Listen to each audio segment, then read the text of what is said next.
चलिए चलते हैं कक्षा 11 में। आपका लेसन चला था भौतिक विज्ञान का विमीय विश्लेषण, लेसन नंबर 2। आपने कल आंकिक लगाया, तो आंकिक में कल आपके पास 4 क्वेश्चन लग गए थे, ठीक ना। चलते हैं 5वें पे।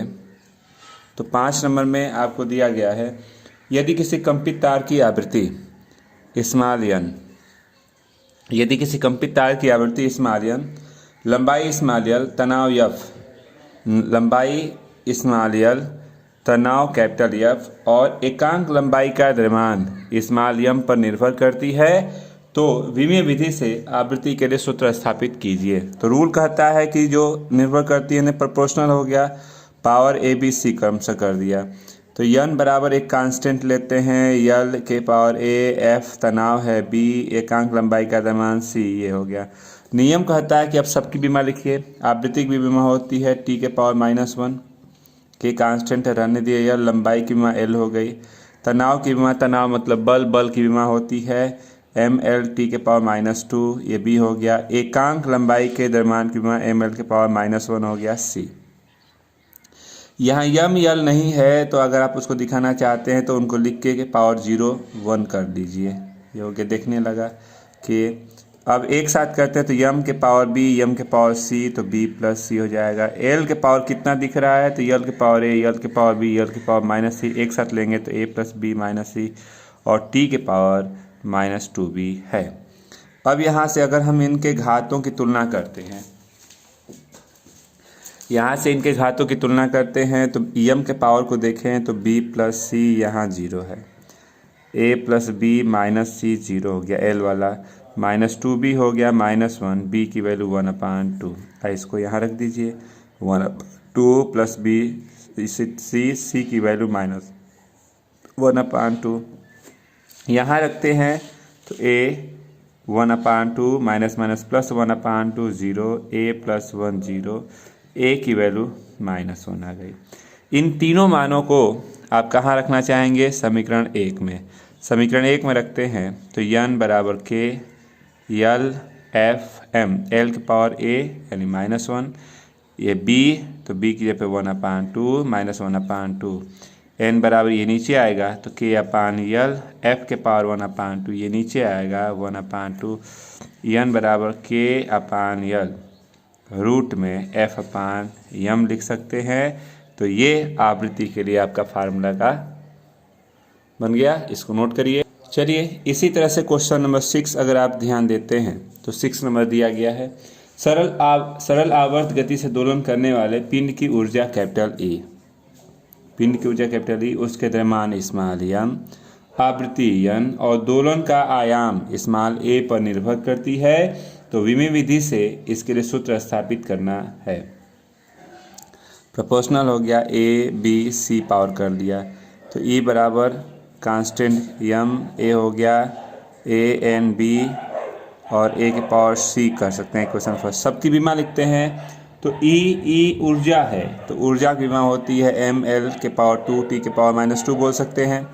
और यहाँ के कांस्टेंट हो गया m को बोल रहा है द्रव्यमान, द्रव्यमान की बीमा m हो गई, और n आवृत्ति है, आवृत्ति की बीमा t के पावर -1, और a आयाम, आयाम मतलब लंबाई, लंबाई की बीमा हो गई l, ये पावर c, तो ये हो गया m। चलिए इसको व्यवस्थित करते हैं, m l के पावर 2, t के पावर -2, सबको एक साथ करते हैं, तो m के पावर a, l के पावर c, t के पावर -b। अब यहाँ से अगर हम पावर की तुलना करें, तो पावर की तुलना करेंगे तो m के पावर a था यहाँ 1, b t के पावर दिख रहा है, माइनस कट गया 2, c l के पावर है ये 2, यानी a b c की वैल्यू आ गई। अब इसको आप कहाँ रखना चाहेंगे, तो समीकरण 1 में रखेंगे, तो E बराबर k m n a, ठीक ना, पावर a b और c, यानी E बराबर k m n square n square, ये है इसका फार्मूला, नोट करिए। चलिए चलते हैं क्वेश्चन नंबर 7 पे। 7 में ध्यान दीजिए, किसी बूंद के पृष्ठ तनाव के कारण आवर्तकाल कैपिटल T, आवर्तकाल कैपिटल T, उसके घनत्व D, त्रिज्या R और पृष्ठ तनाव कैपिटल S पर निर्भर करती है। तो विमीय विधि से आवर्तकाल के लिए सूत्र स्थापित कीजिए। तो चलिए तो ये हो गया पावर ए बी सी और प्रोपोर्शनल हो गया। तो टी बराबर के डी आर और एस, ये इक्वेशन फर्स्ट कर लेती है। टी आवर्तकाल है तो आवर्तकाल की विमा टी होती है। घनत्व की विमा एम एल के पावर -3 होती है। त्रिज्या की विमा लंबाई हो गई यानी बी एल बी, और सरफेस टेंशन या पृष्ठ तनाव है तो एम टी के पावर -2। तो ये हो गया एम टी के पावर -2, ये सी हो गया। एम एल नहीं दिख रहा है तो उसको अगर दिखाना चाहते हैं तो उनको लिख करके उसके पावर 0 कर लीजिए। तो एम के पावर 0 एल के पावर 0 टी, ये हो गया। अब आगे बढ़ते हैं तो यहाँ के एम देख लीजिए, एम के पावर ए एम के पावर सी, तो ए प्लस सी।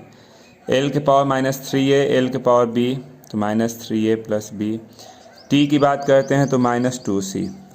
अब यहाँ अगर हम पावरों की तुलना करें तो पावरों की तुलना करेंगे तो यम के पावर a प्लस सी यहाँ 0 है, -3a प्लस बी एल के पावर है 0 है, -2c is equal to 1, c की वैल्यू -1/2। इसको यहाँ रखते हैं तो यहाँ रखेंगे तो a -1/2, a की वैल्यू 1/2। यहाँ रखते हैं -3 1/2 प्लस बी, -3/2 प्लस बी, तो b की वैल्यू आपने कहा 3/2 हो गया। जब a b c की वैल्यू आ गई है तो आप लेते हैं समीकरण 1 को। समीकरण 1 को लेते हैं तो आप समीकरण 1 को लेते हैं तो आप कहते हैं कि रखिए तो t बराबर के डी आर एस, d के पावर 1/2, ये हो गया b यानी 3/2 और -1/2, ए बी सी की मान रखा। t बराबर के d के पावर 1/2, r के पावर 1/2, s के पावर 1/2 नीचे आ गया। t बराबर के d 1/2, r के पावर 1/2 नहीं था 3/2, 3 के होल के पावर 1/2 ऐसे भी लिख सकते हैं, s के पावर 1/2, 1/2 का मतलब होता है रूट में d r के पावर क्यूब अपान s। तो ये आवर्तकाल के लिए सूत्र बन गया, नोट कर लीजिए। चलिए क्वेश्चन नंबर 8 की बात करते हैं। तो 8 में पहले सुन लीजिए, किसी वृत्त की परिधि पर घूमते हुए कण का अभिकेंद्र त्वरण अल्फा, कण की चाल स्मॉल भी और वृत्त की त्रिज्या स्मॉल r पर निर्भर करती है, तो विमीय विश्लेषण के द्वारा अल्फा त्वरण के लिए सूत्र स्थापित कीजिए। ये प्रोपोर्शनल हो गया, ये पावर a b बोलते हैं, अल्फा बराबर के v के पावर a r के पावर b बोल दीजिए, इक्वेशन फर्स्ट। अल्फा अब सबकी बीमा लिखते हैं तो अल्फा यानी त्वरण, अभिकेंद्र त्वरण मतलब त्वरण, तो त्वरण की बीमा होती है l t के पावर -2 बोलते हैं के। v वेग था तो l t के पावर -1, त्रिज्या है l तो l t के पावर -2 हो गया।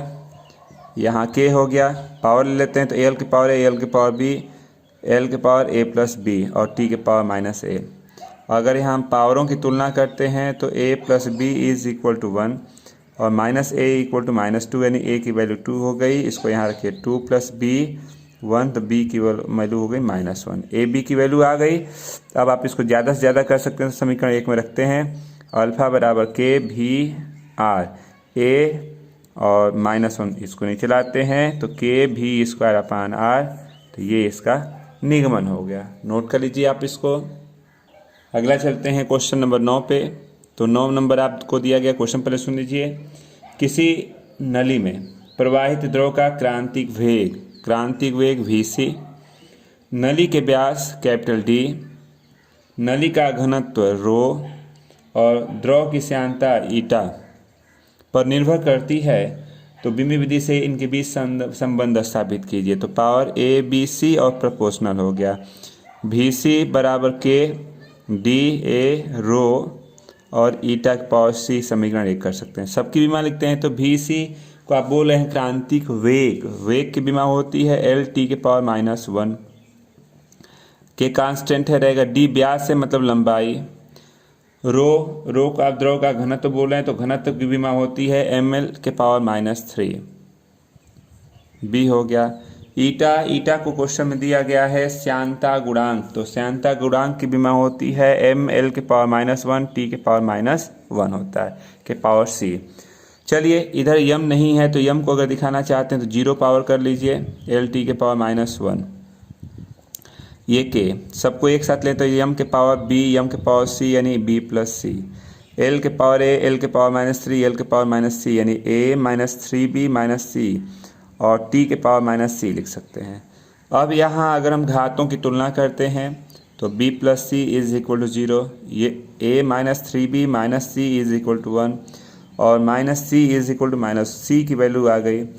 तो यहाँ पे c की वैल्यू रखेंगे तो +1 = 0, b की वैल्यू पे -1, यहाँ रखते हैं a -3 -1 -1 1, a +3 -1 1, a +2 -1 यानी a की वैल्यू हो गई a की वैल्यू इतनी हो गई। जब तीनों मान आ गए हैं तो आप समीकरण 1 को लेना चाहेंगे, समीकरण 1 से लेते हैं तो VC = K d ρ η, a है पावर -1, रो की जब b होता है -1 और ये 1, VC = K η d ρ, ये आपका फार्मूला बन गया। नोट करिए।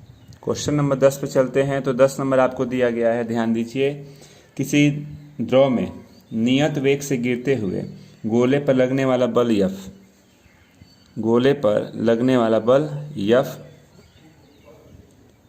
गोले की त्रिज्या r, सीमांत वेग v और द्रव के श्यानता ईटा पर निर्भर करती है, तो इनके लिए सूत्र स्थापित करना है। तो आपने कहा K R A V और ईटा की पावर c, समीकरण 1 कर लीजिए। सबकी विमा लिखते हैं। तो ये बल है तो बल की विमा mL⁻2 होता है। K त्रिज्या है तो त्रिज्या मतलब लंबाई b, वेग L⁻1 b और ईटा को बोल रहे हैं श्यानता गुणांक, तो mL⁻1 t⁻1, अभी पिछले क्वेश्चन में आपने लिखा। तो चलिए लिखते हैं mL⁻2, यहाँ के m के पावर c दिखा, L के पावर आप यहाँ a है, a लिखा हुआ है, डबल b नहीं है, तो यहाँ a कर लीजिए, L के पावर a + b - c और t की बात करते हैं तो t के पावर ये हो गया। तुलना अगर हम यहाँ घातों की करते हैं तो c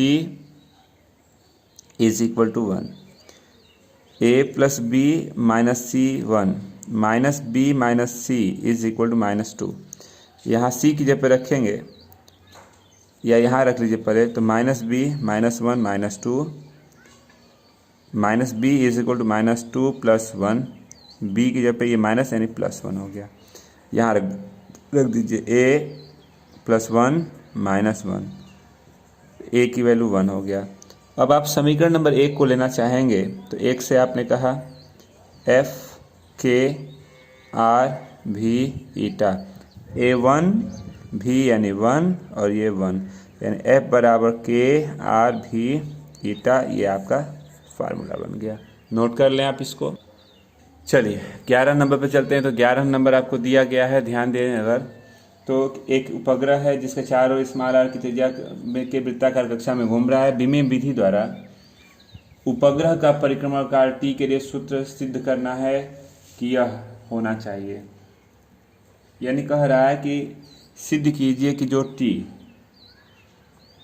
t दिया गया आवर्तकाल प्रोपोर्शनल है रूट में r⁻3 कैपिटल G और कैपिटल M के, ये प्रूव करना है। यानी कहने का मतलब ये है कि t प्रोपोर्शनल है R, G और M के, तभी ना इतना प्रूव करना होगा। तो पावर A B C कर लेते हैं, तो t = K R G capital M, power A B C, समीकरण 1 कर लेते हैं।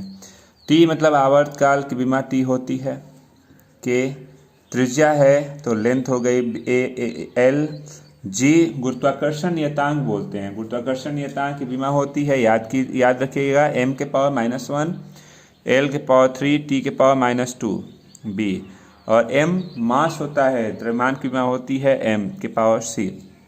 ml नहीं दिख रहा तो ml के पावर 0 करके दिखा दीजिए यहाँ, तो m के पावर 0, L के पावर 0 t, ये हो गया k, m के पावर -b c तो -b + c, L के पावर आपको a 3b तो a + 3b दिखा और t के पावर -2b है।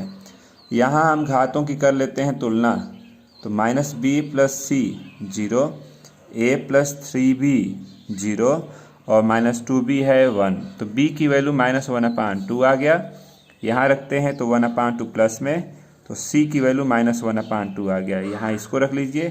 तो आपने कहा a -3/2, तो a की वैल्यू 3/2 आ गया। आपके पास तीनों मान आ गए। अब आप इसको सॉल्व करना चाहते हैं तो इस तीनों मानों को उठा के आप लेके चलते हैं एक क्वेश्चन फर्स्ट पे।